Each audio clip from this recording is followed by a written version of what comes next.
Hey there, YouTube. Shady Bill's Garage here, and I'm going to do a quick review of my buddy's Ducati Monster 821. This one's a 2015, and basically why this bike, or any of the naked bikes, just totally have overridden the market and basically made super sport bikes irrelevant. Um, this is just a better all-around bike. Uh, If you read the magazines, these things range between 106 and 112 horsepower and run mid-60s in torque. And this is a V-twin. And the thing that's beautiful about this bike is that the mid-range and the low end is great. Like from 4,000 RPM, this thing's just making really nice power. By like 6 or 7, it's making all the power you need. While this GSX-R 750, which is mine, makes 140 horsepower, they say, at the crank.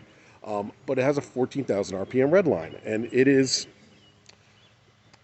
all above 10,000 RPM. So you're never there. You never get to use it. So that's just the engine part of it, and why all these new naked bikes, whether it's the Ducati Monster, it's the FC06, the XXR FC09, or the XSR 900, or the Triumph Street Triple or Speed Triple, they have all the power you need. They make more usable power where you ride, which is down low, and they are unbelievably more comfortable, and they're just as fun on a back road. As you see here, this has regular handlebars, and you can ride that all day. The GSX-R, these triple clamps are under the triple clamps. It's about like 6 inches lower, 4 inches lower than on the other bike, and that 4 inches is an unbelievable difference. And just where you ride. This bike is fun everywhere. It has lots of nice torque. Will do a power wheelie at low RPMs. This bike will do a wheelie if you want it to, but it's going to happen at like 10,000 RPM.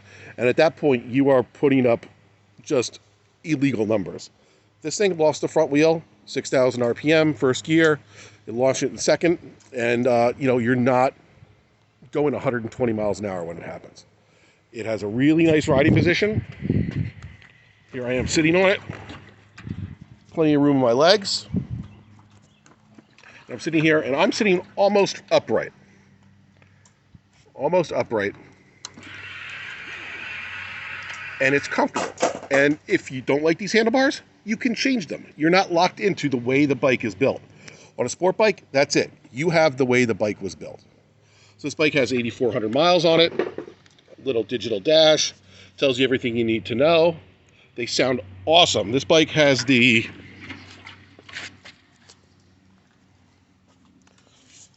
Termagashi exhaust, and it sounds like pure sex. This bike is rolling art.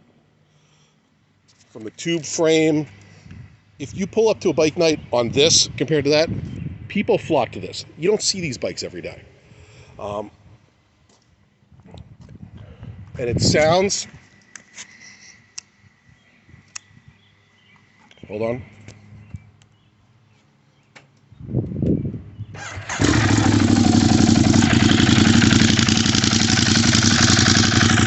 Just amazing. There is nothing that sounds better than a V-twin Ducati.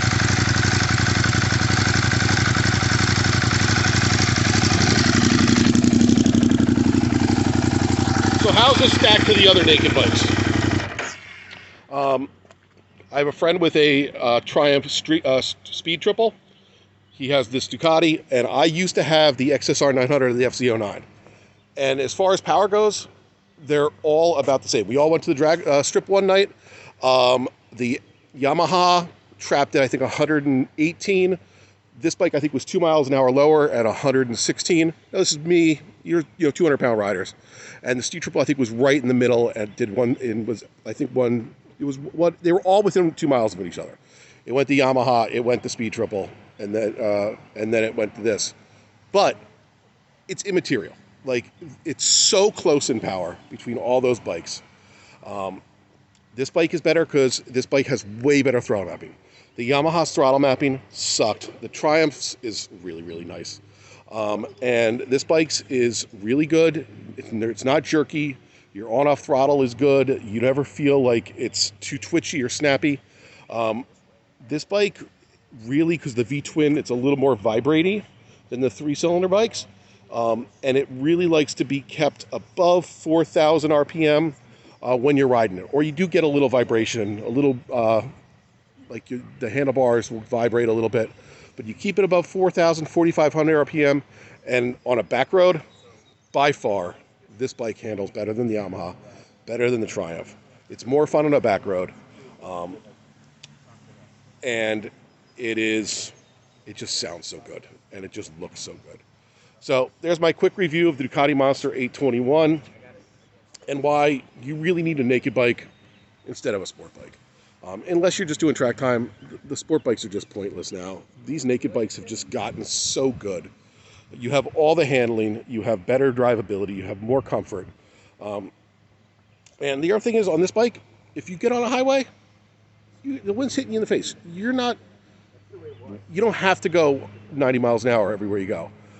You can, the wind's hitting you and you're comfortable doing 70, 75 miles an hour at a relatively normal speed, and you're happy there. When you get on this bike, if I'm on the highway, legitimately, I need to be going over 90 miles an hour to take some of the weight off my wrists, because I'm so hunched over and there's so much wind that's going over me because of the fairing that it makes you drive 90 miles an hour just to take the strain off your wrists. So, in case you can't tell, not a fan of my GSXR. Love the naked bikes. Love the Ducati. Love the Triumph Speed Triple. And I did like my XSR. I think it was the most fun bike I ever had. But it did not compare to the Ducati or the Triumph in suspension, in handling, in throttle response. So, of the three, which one do I buy? I'd get the Triumph. But looks-wise, the Ducati is heads and tails above it. All right, thanks. Like, share, subscribe. Thanks. Bye.